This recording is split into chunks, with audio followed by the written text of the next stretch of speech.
All right, I think we've got things started here. We're a couple minutes early. Hope everybody's doing good today. Karl, how are we doing today? Doing very well. Yeah, Awesome. give a couple minutes here. We're still a couple minutes before the top of the hour, but yes, nice to check in. I'm excited to talk about the CMMC 2.0 changes and CMMC in general. Yeah, awesome.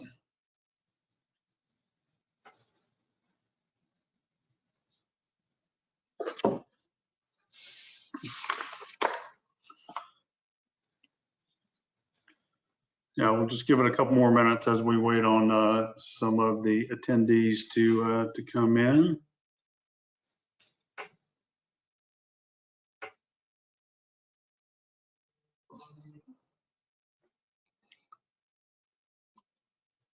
Well, it's been an exciting time in the last couple of weeks. I mean, there was a lot of discussions, and it was clear that some parts of the federal government were unhappy with the way CMMC 1.0 was set up. There was a lot of rumors floating around for a long time, so it's kind of nice to see that it's kind of settling out a little bit finally, and everybody's getting aligned. You know? Yeah, I agree. Also, a lot of the changes that they've made definitely, I think, are for the better. Yeah, reduces a lot of complexity. Yeah, more practical, maybe more aligned. Yeah, there's a lot of good changes that have happened that make it not quite as burdensome to some, and while still retaining, I think, the overall purpose, which is to get better at cybersecurity and to protect our supply chain. Yeah, absolutely. Absolutely. All right. Well, I showed 2 o'clock on the nose. So ready to kick this thing off and get it started? Let's do it. 2 o'clock Eastern, but here in Arizona, it's only noon. I've got 2 more hours today for you. Well, we're already ahead of you. What can I say? Oh, I see how it is. All right. All right. Well, hey, thanks for attending today. We've got a packed webinar for us today. We've got lots of great information that we're going to share. Just to kind of kick things off, my name is Shawn Brown. I'm the president here at Snaptech IT, and I am joined by my partner in crime, Mr. Karl Bickmore. How about a quick introduction of yourself there? Yeah, thanks, Shawn. Again, Karl Bickmore. I'm the CEO of Snaptech IT. Because one day when Shawn and I, as partners with our third partner, Randy Crockett, sat in the room and said, okay, who should do what? But it's really the three of us that work together. We work together all the time, but I'm happy to be a part of Snaptech. We have offices in Atlanta and in the Phoenix area and also in San Francisco. And it's been a great ride. And I'm just privileged to work with great guys like you, Shawn, and Randy and the rest of our team as well. Yeah. Speaking of, we have an amazing team. A lot of people helped us put this together today. Big shout out to our sales and marketing team. Okay, so let's kick it off and start talking about CMMC 2.0 and all of the changes that have recently occurred. Just to kind of start us off, CMMC 2.0 was announced on November 4th. Just a few short weeks ago, and man, did they make some big changes to this. Some changes that I think are really good changes too. So, Karl, why don't you take this and tell us about some of the high-level changes and kind of what happened to CMMC? You bet. Well, I know there's some slides later to get into more detail, so I'll just kind of take a big swing across the top ones. Like the overall point of view I think that we're taking on this is that it's been simplified, which is better, and it's also become a little less burdensome, in my opinion, that there are more self-assessments allowed. Now, that doesn't mean that you can just say whatever you want, but it's going to be less costly because of that, because the cost of the third-party evaluations are not going to be in as many organizations as originally thought. And the number of controls that we have to work at become 100% aligned with the NIST 800-171 controls. Before, those controls were part of the picture, but there was additional controls that have now been stripped down, and some of them have really changed the burden on what particularly a small or a medium-sized business may have to do. The big guys, the prime subcontractors, still have a pretty serious set of controls that they have to go after, but it's all become aligned. The NIST standard is now really becoming the primary mechanism for controls for CMMC. That's a big deal. So things are going to be less burdensome, a little easier to attain, more likely that you might pass on the first round of doing it. And there's a little more flexibility in it than there was before as well. So all these are things that I think they're hearing the problems that people are having, adopting the change or the process of becoming more cybersecurity compliant, and they're finding ways to make it more attainable for folks. Yeah, absolutely. Speaking of CMMC, let's take a step back and look at what the model kind of used to look like. And so we've got up on the screen here what CMMC 1.0 kind of looked like. And so why don't you kind of lead us through this and tell us a little bit about the high level changes that were made. And then we'll take a look at what the new model looks like in CMMC 2.0. Yeah, you bet. I mean, look, the original implementation level of 5, I could see where the logical sense of breaking into 5 was a thing, but they've now simplified this down, as it says here on the screen, down to 3 levels, which has really answered a big question in my mind, because I found a couple of the levels like really hard to figure out when and why they would come into effect versus the next level above or below, depending on the need. So it used to be that level 1 was 17 practices or controls that you had to look at.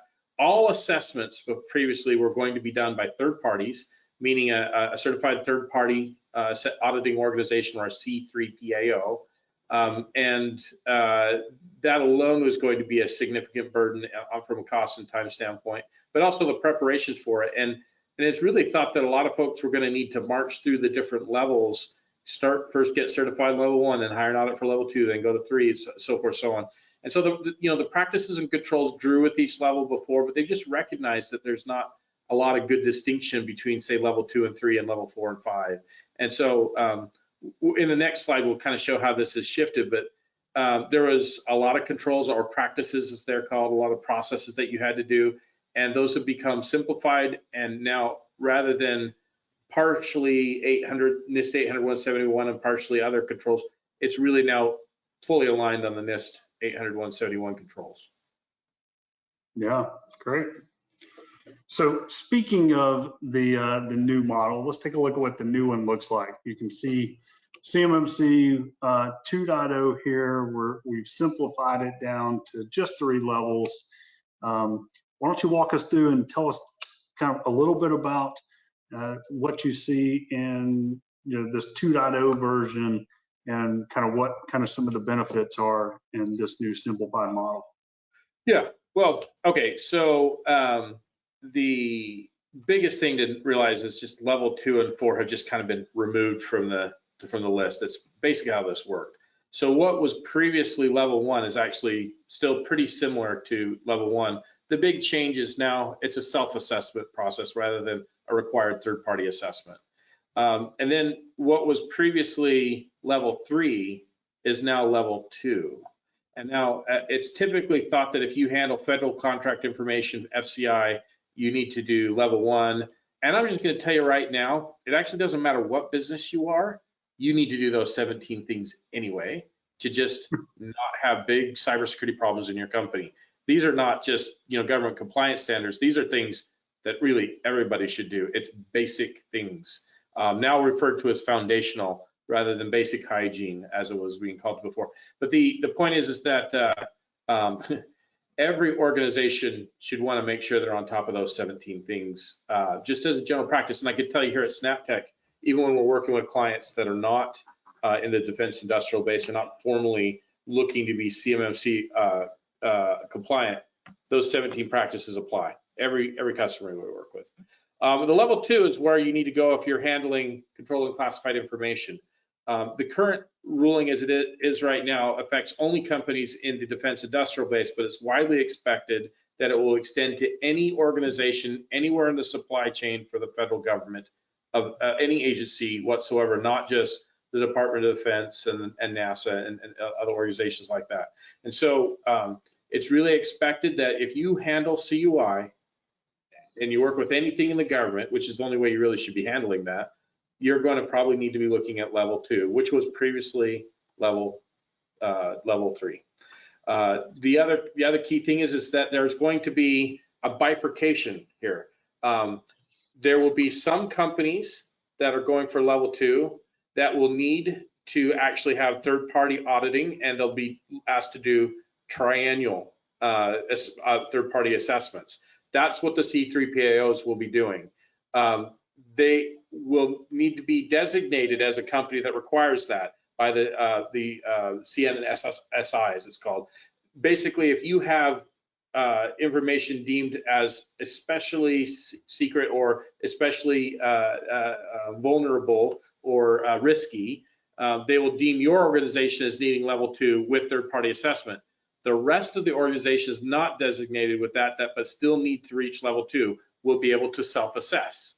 And in fact, the self-assessment will be the ongoing plan, but both in level 1 and level 2 now, you're expected to do an annual self-assessment. Now, self-assessment is kind of an interesting, fun question, because does that mean that as a company like the owner or the IT guy, aerospace manufacturer has to do their own assessment? Well, the answer is yes and no. Yes, that your organization has to sign off that it is accurate and correct. Your entity is required to vouch it. Your ownership is required to vouch for it. But you can still use a third party, for instance, a registered provider organization, to help you with that self-assessment that ultimately you review and you sign off as verified and accurate. And so a lot of organizations don't know how to assess even a self-assessment, and that's the key piece. And I can tell you that's where SnapTech IT looks to fit in, is to help people complete their self-assessments, or to help people who are going to be assessed by C3PAO prepare for it and then join them in the process of going through that audit. And so those are the key elements of the level 1 and level 2. Now level 3 adds some additional controls, all of the controls of 800, 171, the 17 practices level 2, each of these stack on each other. It also adds a few additional controls from the NIST 800, 172, and the C3PAOs will not be doing those assessments. The government agency themselves will be doing it. So they won't be using the third parties for the ones that are going level 3s. And I think a lot of the level 3s are going to be highly secure facilities that are not just talking with controlled and classified information, but they may be dealing with other top secret or other forms of information. And they also are probably going to be a lot of the prime subcontractors that a lot of the organizations we're talking to and working with are doing. So a lot of the bigger guys are going to probably be needing to look at level 3 for their own practices, and their downstream subcontractors would be level 2 or level 1 as an example. Yeah, fantastic. Great explanation of that. You used a term in there that I'd like to kind of dive into just a little bit of, but the RPO, yes, the Registered Provider Organization, that's something that a lot of people might not understand kind of what that is and what those organizations do. Maybe just touch on that real quick. That sounds great. Yeah. So when CMMC was originally created, they created a nonprofit organization called the CMMC Accreditation Body, which you can find at cmmc-ab.org as a website. That is the entity that has been working with and creating the standard. That is also the entity that has been training the certified third-party assessing organizations. Along with that, for the folks that are looking to help people with self-assessment or help people with audit, but not be the auditor themselves, like what SnapTech has chosen to do, they have also created a registration for registered provider organizations and registered practitioners. And so SnapTech IT has RPs, registered practitioners, and we are an accredited registered provider organization. These are organizations that have been background checked. We've been vetted. They've looked at our various things about our company to know that we're real, and they verify that we've been trained to know the correct information. It's one of the reasons why we were very early in hearing about the 2.0 changes and able to have this webinar so shortly after the announcement, because we're very much in the loop. And so we're able to, give consulting advice and to help folks with their IT processes as they relate to CMMC in general. So that's what an RPO is, whether it's SnapTech or some other RPO you work with. If you're looking to have help with your self-assessments or to get you through this certification process, the planning and the execution of various, you probably want to work with a RPO because the third-party assessors are great and they know what to do. However, they cannot be both the advisor and the auditor. You kind of pick one side or the other. And SnapTech is not looking to be an auditor. We're looking to help people with their audits. Yeah, fantastic. Thanks for that. Okay, so speaking of achieving, so how do we do this, Karl? If we're talking about level one, self-assessment, what exactly does that mean, and how do I pull that off? Well, in the grand scheme of things, I think anybody can go out to the proper government websites, or we have a lot of information about it on our website, snaptechit.com. There's a link down at the bottom of the page there, the CMMC Level 1 Readiness page. You can take a look at that and kind of get an idea of where you stand based on questions you may be able to answer. The reality of it is we're seeing that the vast majority of organizations that are going to be seeking certification or need to become compliant, there's a couple of things going on. One is their prime subcontractors are asking them for it, and that means that their customers are asking for it. Therefore, they need to pay attention in order to continue to have that agreement or that contract long term. You can go and read and do it yourself, but a lot of the folks are finding really this isn't an area they've ever required extreme expertise in, and frankly, they're fundamentally fairly unprepared. And so they don't even know what the terms are. They're kind of used to, over the years, answering security questionnaires from their prime subcontractors, but those haven't typically been something that would exclude you from a contract and whatnot. And so great answers weren't always required. And to be honest, we've seen some folks maybe not even know the answer, but still answer in affirmative, which is, kind of a, well, it's not correct. And that's going to be a problem going forward if people continue to do that, even in a self-assessment. But the nice thing about level one is a lot of the burden's been taken out of it here. There's things that you used to have to do around DNS filtering requirements for a back. There's things about log management. Those things do not fall in the level one practices anymore.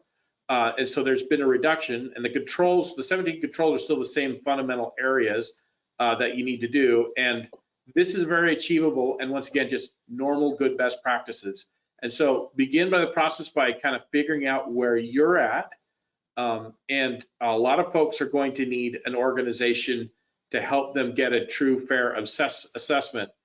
I'm going to tell you right now, in my experience, if you're just simply asking your IT provider or your IT staff, hey, where do we fit on this?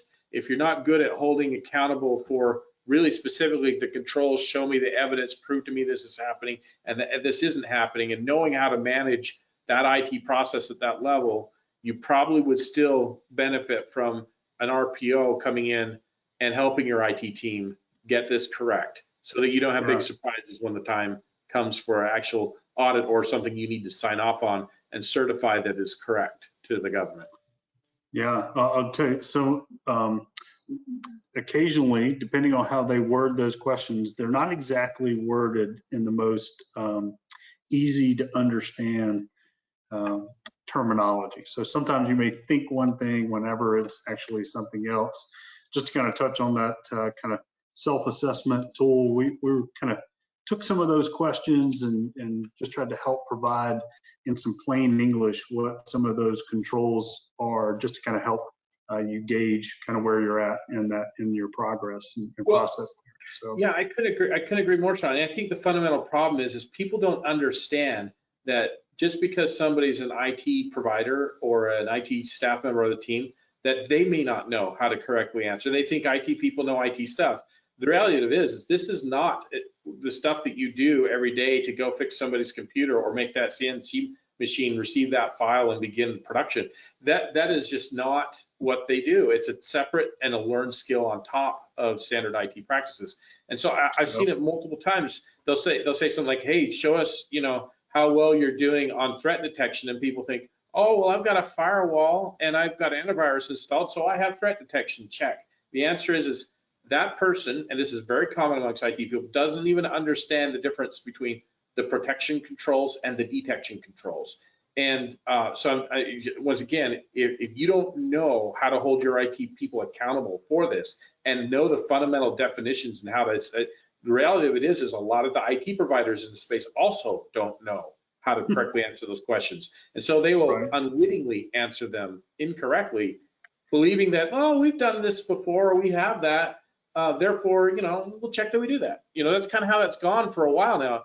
It's just not going to fly anymore. I mean, you get busted, you have a problem, you can be at level fines. I mean, the enforcement of the False Claims Act is expected to go significantly stronger, and it already is here in 2021. Fines are being leveled for people filling out questionnaires incorrectly, whether they knew the difference or not. Yeah, that's a very important point right there. All right, let's keep us moving here, and now let's talk level 2. So we talked about level 1 and all the things that kind of come into play there. Why don't you walk us through level 2 here and give us the highlights? Well, so once again, this is very similar to what was the level 3 before. If you were thinking before that you needed to get to level 3, the benefits are that it's actually less burdensome than it was before. Rather than some additional controls on the top of the NIST 800-171, it's now just fully aligned with 800-171. So there's about 20 less things that you have to be working on. Still, this is a significantly bigger project and process than the level 1 was. A company that is kind of starting at ground zero could probably get themselves to level 1 in a 6-month time frame if they just focus on it and really execute on projects and have the right resources. Level 2 is probably something that's going to take a couple years for any organization to really move into, because there's a lot of practices in there. There's a lot of things you need to do, all of which will make your organization more secure, but it'll also make sure your prime subcontractors, your customers are happy with what you're doing as well. And so in this one, you're going to need to look at level 2 if you're handling any CUI. CUI can be anything from emails or email attachments. It can be paper documents that you have. It can be, plans and designs that you have that are just some small part of something that the federal government, some airplane part for the Department of Defense or some tank thing or whatever it may be. Those are all considered CUI. And so there's a lot more to do when you are working with CUI, and that's a process that's not something you can just say, okay, I want to get this done and it'll be done in 3 months. It'll be concerted effort. There's policies and procedures you have to put in place. There's auditing of those procedures and reporting on it, and then ultimately an annual self-assessment that you'll need to be doing. And then some at level 2 will require C3PAO. They will be that information will be communicated to them, that's the requirement, or some will be able to keep rolling with the self-assessment and go from there. It's they're referred to it as bifurcated. So some will be third party, some will be purely self-assessment. So that's a really great point. So how does an organization know which way they need to go in that? Well, so if you're an organization that's working directly with the Department of Defense agency, which a lot of the clients we're talking to are deeper down the food chain or the supply chain, I guess you'd say. If you're working directly with them, your contact that wants to ask about your auditing, the places where you submit it, they will tell you. Based on these contracts that you're on, what you're working on, you'll need to do the third party. The other path that could happen is your prime subcontractor could say, hey, this particular contract we're working with you on needs to have a C3PAO or a third-party assessment. And that third-party assessment is expected to be, once every 3 years with self-assessment in between. Excellent. All right. So we talked about this just a second ago, but what level of certification will most DoD contractors be expected to pursue? Well, it seems to me that it's still like what we were seeing before, that a lot of them are in contact with CUI. And so you're going to see level 2 is probably the predominant standard that we're going to be dealing with. But there will be the company that may only have federal contract information and may not be coming into CUI, that could stop and end at level 1. I think another important piece is when you're doing your self-assessments and you're submitting to the SPURS system your system security plan or SSP, you can also submit a plan of action and milestones. That is acceptable for some of these things. You would have to talk with your prime or talk with your department of agency to know whether a POAM, plan of action milestone document, will suffice. They are going to allow some to say, okay, I've got this plan of action where I'm going to finish this in the next 6 months or a year, and because of that, I'd still request certificate, and they will allow that. So you still can participate in contracts that might require a certain level with a promise to get to that level within a time frame. And so you'll see some of that going on as well. What's that? I said that's new in 2.0. Yes. Well, but there's also levels where it is forbidden, like the new level 3, you cannot use POAMs anymore. And so it's, you need to submit what you're doing, but it's not, you need to be certified when you're tested. And so the ability to submit POAMs is a nice way of allowing people some time that when they get a finding or something that they're deficient in from an audit or a self-assessment, amount of time that they can promise to the government that they're going to take care of that, whatever that is. So that's kind of nice. But what will they expect it to be? Look, some will be level 1, some will be level 2. A lot of the folks that we're talking to are going to be level 2 is where they're going to go. That makes sense. Okay. So when all is this going to happen? When do we need to have all this ready to go, Karl? Well, so one of the things with the 2.0 release is there's a public comment period. And so it is actually wildly speculated right now. It's hard to say exactly what it is, and there is no formal definitive. Before, there was a date. Now, there's what people are saying they think it's going to be. And so in a few months, we're going to see the public comment period end, and we'll see some formality put to the dates. I've heard everything from 2025 to now, new 2027 is going to be the time frame required based on the new 2024. In 9 to 24 months, you'll see contracts with the requirement on it, and the public comment period should be over by then as well. And so we'll have some formality around that. In the meantime, I think the important thing to recognize or remember is for a lot of you, you're working with a prime subcontractor. Those primes have to get there themselves by the date that's going to be it in 2025 or 2027. For them, it's a very big multi-million-dollar project over several years, and they need their supply chain, their subcontractors to be ready when they're ready. And so what we've seen, for instance, with Raytheon and Northrop Grumman and Boeing, some of the ones that we have customers that are working with, that they're saying, hey, we would love you to get the bulk of what you're going to need done by 2024, for instance. And so for some of them, actually a significant amount of them, that means they need to get started last month in order to be ready in that time, because some of the stuff is just something you can't just throw money at. You need to have a little time, and you need to have controls. You need to show data points to show that you're auditing these things and show that you have the practices in place.